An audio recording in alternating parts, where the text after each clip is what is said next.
क'क्राझारनि साइ स्टेडियामाव खुंजानाय बड'लेण्ड स्पर्ट्स मीट 3.0 गेलेमु बादायलायनाया मेहेरगोनाङै खुंफुंजालांबाय। बीटीसी सरकारनि गेलेमु आरो लाइमोन अनसाय बिफाननि बानजायनायाव थामथि खेबनि थाखाय थांनाय 20 जानुवारिनिफ्राय जागायनाय बड'लेण्ड स्पर्ट्स मीट 3.0 गेलेमु बादायलायनाया गोबां गेलेगिरिफोरनि बाहागो लानायजों मैया 22 जानुवारि खालि मेहेरगोनाङै जोबनानै थाङो।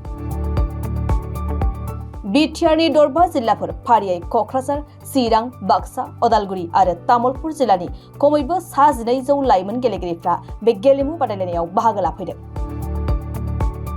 बे बादायलायनायाव जर'खायै खारनाय बारनायखौ लाफानानै आर्चारि, हौवा आरो आइजोफोरनि फुटबल, काबादि, बर'नि गोजाम दोरोङारि गेलेमु आरो भलिबल आरो देहा नोरजिया सुबुंफोरनि थाखायबो बादायलायनाय खुंनाय जादों। मख'नाय जायोदि सानथामनि हाबाफारिजों खुंनाय बे बड'लेण्ड स्पर्ट्स मीट 3.0 गेलेमु बादायलायनायाव साबसिन बादायगिरि आरो मेडेल देरहानायनि फारिलाइयाव क'क्राझार जिल्लाया सेथि मान मोननो हादों। लोगोसे उदालगुरि जिल्लाया नैथि, तामुलपुर जिल्लाया थामथि, ब्रैथियाव बाक्सा आरो बाथियाव चिरां जिल्लाया मान मोननो हादों। बड'लेण्ड स्पर्ट्स मीटनि मैया जोबथा साननि जोबथा हाबाफारियाव बिटिआरनि गेलेमु आरो लाइमोन अनसाय बिफाननि मावफुं सोद्रोमा दावबायसा बर'आ बाहागो लानानै देरहासार जानाय गेलेगिरिफोरनो मेडेल गथायनानै होयो। आवगाय बोसोरनि बायदि बड'लेण्ड स्पर्ट्स मीट बियो जोबोद गाजा गोमजायै जाबाय। देग्लाय जोंहा 3 बोसोरमोन आरो बे 3 बोसोरावबो मोनबा जिल्लानिफ्राय गोबां गेलेगिरिफ्रा बाहागो लादों।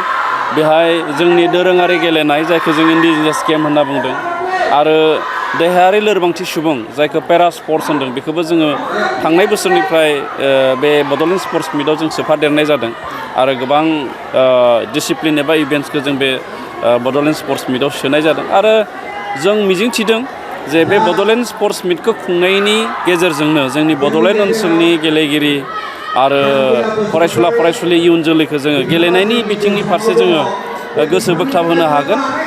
माखासे समाज बेरेखा खामानिनिफ्राय जों बिथांमोनखौ मोजां खामानियाव लानानै फैनो हागोन। बे मोनसे थांखिखौ लानानैनो जों बड'लेण्ड स्पर्ट्स मीटखौ खुंनाय जादोंमोन आरो जोङो नुबाय देग्लायनि बे बड'लेण्ड स्पर्ट्स मीट 3.0 एबा 3 बोसोरनि जि बड'लेण्ड स्पर्ट्स मीट बेवहाय गोबां सेंग्रा सिख्लाफ्रा खोब गोसो होनानै बाहागो लादों आरो जोंनि गेलेनायनि जि आइडिया बा गेलेनायनि जि खान्थि बा गेलेनायनि जि जौगानांगौ बेयो जोबोद जौगाबाय। जोंनि आइजोफ्राबो भलिबलाव, काबादियाव बा फुटबलाव आवगायनिख्रुइ गोबां जौगाबोनायखौ जोङो नुदों। दा बेखायनो जोङो इयुननि समावबो बे बड'लेण्ड स्पर्ट्स मीटखौ जोङो खुंलांबाय थागोन।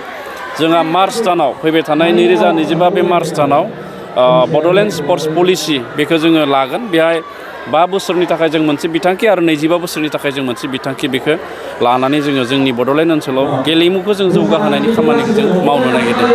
आरो देग्लायनिफ्राय मोनसे गोजोनथाव बाथ्राबाव जोंनि बिटिआरनि मानगोनां गाहाय खुंगिरि मुस्रि प्रमद बर' बिथाङा बे बड'लेण्ड स्पर्ट्स मीट 3.0 बेयाव बेखेवजेननाय हाबाफारियाव फैनानै जोंनि गेलेगिरिफोरनि थाखाय क'क्राझार आरो बाक्सायाव गंनै स्पर्ट्स हस्टेल लुनानै होनायनि खोथाखौ बिथाङा फोसावलांदों। बेयो जोंनि थाखाय जोबोद गोग्गाथाव बाथ्रा। गेलेगिरि बिथांमोना बे हस्टेलाव थानानै गेलेनायनि खाबुखौ लानो हागोन बा बायदिसिना कम्पिटिसनाव गेलेनो फैनाय मानसिफ्रा बे हस्टेलाव थानानै गेलेनायनि खाबुखौ लानो हागोन। बे जोबोद मोजां, जोंनि थाखाय मोजां बाथ्रा।